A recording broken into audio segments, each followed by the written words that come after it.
Livro Divinos Rivais, Parte 2, Notícias de Longe, leitura da Isma Vaz para Clube do Livro. Capítulo 28, Um Divino Rival. Abre aspas. Querida Iris, ontem eu tive um sonho. Estava no meio da Broadway Street de Owath e chovia. Você passou por mim. Sabia que era você assim que o seu ombro roçou o meu. Porém, quando tentei chamá-la, não me saía som algum. E quando corri para abraçá-la, você acelerou. A chuva logo piorou e você escapou. Eu não cheguei a ver o seu rosto, mas eu sabia que era você. Foi apenas um sonho, mas me deixou inquieto. Me escreva e me diga como está. Do seu C. PS. Pois não, olá. Eu posso voltar a escrever, então espere que minhas cartas inundem seu piso. Fecha aspas. Abre aspas. Querido Carver, nem consigo descrever a felicidade de descobrir a chegada de sua carta. Espero que esteja tudo bem com você em Owath, inclusive em relação ao que exigiu a sua atenção na semana passada. Ouso dizer que eu senti saudades. Foi mesmo um sonho estranho, mas não há motivo para preocupação. Estou muito bem. Acho que gostaria de vê-lo em sonhos, apesar de eu ainda tentar imaginar a sua aparência durante o dia e quase sempre fracassar. Talvez você possa me fornecer mais algumas pistas? Tenho notícias a contar. Meu rival de meu antigo emprego surgiu como correspondente, como uma erva daninha. Não sei por que ele está aqui, apesar de imaginar que pretenda provar que os seus textos são muito superiores aos meus. O que quero dizer é que a chegada dele causou certo alvoroço, e não sei bem o que fazer quanto à presença dele no quarto ao lado. Além do mais, tenho mais cartas transcritas dos soldados. Vou enviá-las a você. Há mais do que o habitual, visto que recentemente chegou uma nova leva de feridos na enfermaria. E espero que possa postá-las. Obrigada desde já por me fazer este favor. Enquanto isso, me diga como vai. Como está sua avó? Acabo de notar que eu não tenho ideia do que você faz como ofício, nem mesmo por diversão. Estuda na universidade? Trabalha em algum lugar? Me conte algo sobre você. Com amor, Iris. Fecha aspas. Eles tinham plantado as sementes no jardim, mas se esquecido completamente de regar. Marisol fez uma careta ao lembrar. Nem quero imaginar o que Keegan pensará de mim, resmungou ela, com a mão na terra ao ver as fileiras tortas plantadas por Iris e Ati. Minha esposa luta na linha de frente e eu não consigo nem cumprir a simples tarefa de regar o jardim. Keegan vai ficar impressionada por você ter instruído duas garotas urbanas que nunca araram, plantaram e nem cuidaram de um jardim para ajudá-la. E as sementes darão resultado, disse Ati. Não é? Acrescentou baixinho. Sim, mas não vão germinar sem água. O solo precisa ficar úmido por aproximadamente 2 semanas. Imagino que vai resultar em um jardim de fim de verão. Se os cães não o pisotearem. Você tem um regador? Perguntou Iris, pensando nas sirenes do dia, em rivais que apareciam de repente e em soldados feridos que voltavam à linha de frente. Era quase impossível se lembrar de comer. Quem pensaria em regar o jardim? Tenho 2, na verdade, disse Marisol e apontou. Ali no depósito. Iris e Ati se entreolharam.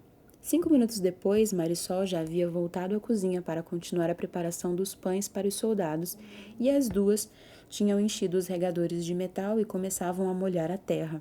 6 dias. Começou Ati com um sorriso malicioso. Você se atrasou para o café 6 dias, Iris. Sempre porque estava correndo com aquele Roman Kit. 4 dias, na verdade. Agora já faz 2 dias seguidos que chegamos na hora, respondeu Iris. E ela se virou para regar uma nova fileira antes que Ati notasse que o seu rosto estava corado. É porque ele esqueceu que eu sou lenta. Não nos atrasaríamos se eu tivesse em forma, ou se ele escolhesse um circuito mais curto. Porém, ela amava a vista da colina, que parecia destinada a derrotá-la, apesar de Iris nunca ousar confessar tal coisa a Roman. Quer correr conosco, Ati? De modo algum. Então por que esse sorriso? Ele é um velho amigo seu, não é? Iris bufou. É um antigo concorrente e está aqui apenas para me superar outra vez. Assim que as palavras saíram da sua boca, um papel dobrado em triângulo caiu na terra, bem na frente dela. Iris, boquiaberta, ergueu o olhar para a casa coberta de era. Roman estava debruçado no parapeito da janela do quarto no segundo andar, sorrindo em sua direção. Não está vendo que estamos tentando trabalhar? Gritou Iris. Eu vi, respondeu ele tranquilo, como se habituado a discutir da janela. Mas eu preciso da sua assistência. Com o quê? Abra o recado. Estou ocupada, Kit. Ati pegou o papel antes que Iris o estragasse com a água. Ela desdobrou a folha, pigarreou e leu em voz alta. Qual é um bom sinônimo para sublime? Ati parou, como se profundamente decepcionada, e olhou para o Roman. É isso? Perguntou ela. Esse é o recado? Sim, sugestões? Que eu me lembre, você tinha sempre 3 dicionários e 2 enciclopédias na sua mesa, Kit, disse Iris, voltando a regar. Sim, e alguém gostava muito de virá-los de ponta cabeça e ao contrário, mas isso é irrelevante. Eu não as incomodaria se tivesse meu dicionário em mãos, respondeu ele. Por favor, Winnon, me dê uma palavra que eu deixarei. Que tal transcendental? Transcendental, sugeriu Ati. Parece que está escrevendo sobre os deuses. Os celestes? É algo nessa linha, disse Roman. E você, Winnow, uma palavra? Ela o olhou a tempo de vê-lo passar a mão pelo cabelo, como se ansioso. Ela raramente via Roman Kit ansioso. Até o queixo dele estava um pouco manchado de tinta. Eu pessoalmente gosto de divino, disse ela, mas eu não sei se atribuiria o termo aos deuses hoje em dia. Agradeço as 2, respondeu Roman e voltou para dentro do quarto. Deixou a janela aberta e Iris ouviu os estalidos da máquina de escrever quando ele voltou a datilografar. Caiu um silêncio suspeito no jardim. Iris olhou para Ati e viu que a amiga mordia o lábio, como se escondesse um sorriso. Tudo bem, Ati, o que foi? Ela simplesmente deu de ombros, despreocupada, e esvaziou o regador. De início, eu não confiei nesse tal de Roman Kit, mas ele certamente acende um fogo em você. Você dá crédito demais para ele, disse Iris e abaixou a voz. Você ficaria assim também se o seu velho inimigo aparecesse para desafiá-lo outra vez. E foi por isso que ele veio? Iris hesitou e remexeu no regador. Precisa que eu enche o seu? Ela pegou o regador vazio de Ati e estava a caminho do poço quando notou que Marisol as observava da porta da cozinha. Quanto tempo tinha passado ali? Marisol? Chamou Iris atenta à postura tensa. O que houve? Nada de grave, respondeu a mulher com um sorriso que não chegava aos olhos. O capitão está aqui e gostaria de levar um de vocês à linha de frente. Roman tinha acabado de datilografar a carta para Iris e passá-la pela porta do armário quando ouviu uma batida na porta da pousada. O som provocou um arrepio pela casa e ele parou no meio do quarto à escuta. Ouvia um pouco da conversa de Iris e Ati, que entrava do jardim pela janela, e também ouviu Marisol abrir a porta. Um homem havia chegado e a voz dele era abafada pelas paredes. Roman não conseguiu decifrar as palavras. Abriu um pouco a porta do quarto, se esforçando para escutar melhor. A linha de frente. Há 2 correspondentes hospedadas aqui, correto? 3, capitão. Entre, sim. Vou chamá-los para conversar com o senhor. Roman respirou fundo e desceu a escada com pressa em silêncio. Conseguia pensar apenas que era ele quem precisava ser escolhido. Não Ati, e certamente não Iris. Porém, enquanto seguia pelo corredor, sentia um aperto no coração ferroado pelo medo. Parou na porta, olhando para a cozinha. Iris vinha do jardim, os joelhos sujos de terra. Ultimamente usava o cabelo solto, o que nunca deixava de chocá-lo. Era tão comprido, tão ondulado. Ela parou ao lado de Ati, remexendo as mãos em um gesto ansioso. E Roma não conseguiu parar de olhá-la, nem mesmo quando o capitão começou a falar. Eu tenho um lugar vago no caminhão, disse ele seco. Quem gostaria de ir? Eu vou, senhor, disse Iris, antes que Roman pudesse sequer estremecer. É minha vez. Muito bem. Vá buscar a sua bagagem e traga apenas o essencial. Ela acenou com a cabeça e se virou para o hall. Foi então que viu Roman no caminho.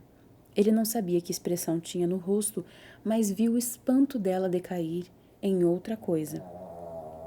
Parecia preocupação e depois irritação. como se soubesse as palavras que estavam prestes a sair da boca de Roman antes mesmo de serem pronunciadas. Capitão, chamou ele.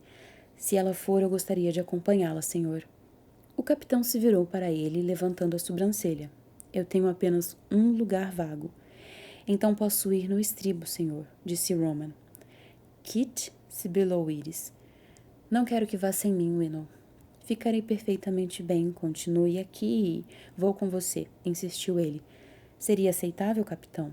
O capitão suspirou e abanou a mão em um gesto resignado. Arrumem as malas dos dois. Tem 5 minutos para me encontrar no caminhão na frente da pousada. Roman se virou e subiu correndo. Foi então que percebeu. Tinha acabado de mandar a Iris uma carta muito importante. E aquele era um momento inacreditavelmente ruim para lê-la. Estava se perguntando se teria tempo de entrar de fininho no quarto dela e recuperar a carta do chão, quando a ouviu às suas costas. Kit, exclamou Iris. Kit, por que você está fazendo isso? Ele estava no alto da escada e não teve opção, além de olhá-la. Vinha correndo atrás dele, com o rosto manchado por um rubor de indignação. Todas as oportunidades de recuperar a carta tinham se dissipado, a não ser que ele quisesse dar a notícia para ela naquele instante, conforme subia a escada, e o espaço entre eles diminuía. Com o caminhão estacionado na frente da pousada, esperando para levá-los a oeste, aquela empreitada poderia matá-los, e Iris nunca saberia quem ele era, nem o que sentia por ela. Porém, quando abriu a boca, sua coragem desmoronou por completo, e foram outras as palavras que emergiram. É melhor para eles irmos em dupla, disse ríspido. Estava tentando esconder o coração esmurrando o peito, esconder o tremor das mãos. Estava morto de medo de ir, morto de medo de algo acontecer com ela se ele não fosse, mas não podia revelar isso a Iris. 2 escritores, o dobro de artigos, não é? Acrescentou. Ela olhava com raiva. Aquele fogo em seus olhos poderia tê-lo feito cair de joelhos. Roman odiava a fachada que vinha mantendo. Correu para arrumar as malas antes de dizer mais qualquer coisa que pudesse dizimar as suas chances com ela. Iris entrou furiosa em seu quarto. Não queria que Roman fosse à linha de frente. Queria ele ali na pousada, em segurança. Ela grunhiu. Foco, Iris. A bolsa de couro estava guardada no armário, e ela pisou em uma pilha de papel ao agarrar a maçaneta. Hesitante, olhou para baixo, vendo um monte de cartas datilografadas, as cartas que tinha transcrito para os soldados. Pavor perfurou o peito de Iris quando ela se ajoelhou e recolheu as folhas. Será que o vento as jogara de volta ao quarto? Havia mandado as cartas para Carter pela manhã, e não pôde evitar se perguntar se a magia entre eles enfim se desfizera. Ela abriu uma folha dobrada em cima da pilha, aliviada ao ver que era uma carta dele. Levantou-se na nesga do sol da tarde, passando o dedo pela boca enquanto lia, rápido. Abre aspas. Querida Iris, seu rival? Quem é esse sujeito? Se estiver competindo com você, há de ser um tremendo tolo. Não tenho dúvida de que você o derrotará de todos os modos. Agora uma confissão. Eu não estou em Oath. Se estivesse, postaria as cartas esta tarde mesmo. Eu peço perdão por causar qualquer atraso ou inconveniência, mas as devolvo para você, pois creio que seja a melhor opção. Novamente, perdão por não poder ajudá-la mais como desejo tão fervorosamente. E quanto às outras perguntas, a minha voz está bem, apesar de bastante chateada comigo no momento. Eu explicarei quando finalmente nos encontrarmos. Ela às vezes se pergunta se... Winnow, chamou Roman, batendo de leve na porta. Winnow, está pronta? Ela amassou a carta de Carter, ainda por ler, e guardou no bolso. Não tinha tempo para estranhar aquelas palavras. Não estou em Oath. Então pegou as cartas dos soldados e as pôs em cima da mesa, prendendo as pontas sobre a máquina de escrever. Foi atingida pela constatação como uma pancada na boca do estômago. Estava prestes a ir à linha de frente. Estava prestes a passar dias fora e não tinha tempo para escrever a Carter e explicar o motivo do silêncio iminente. O que ele imaginaria quando ela desaparecesse de repente? Winnow, repetiu Roman urgente. O capitão está esperando. Já vou, disse Iris, a voz fraca e estranha, como gelo estalando em água quente. Roubou mais um segundo de paz e tocou a urna das cinzas da mãe, ao lado da Alouette na escrivaninha. Eu já vou, mãe. sussurrou Iris. Ela se virou, fez um inventário. Coberta, caderno, 3 canetas, uma lata de feijão, cantil, mais meias, e arrumando a mala com pressa antes de pendurá-la no ombro. Quando abriu a porta, Roman a aguardava no corredor mal iluminado, com a própria mala de couro pendurada nas costas.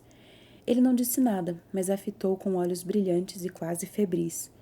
Iris perguntou se ele estava com medo, enquanto a acompanhava, escada abaixo.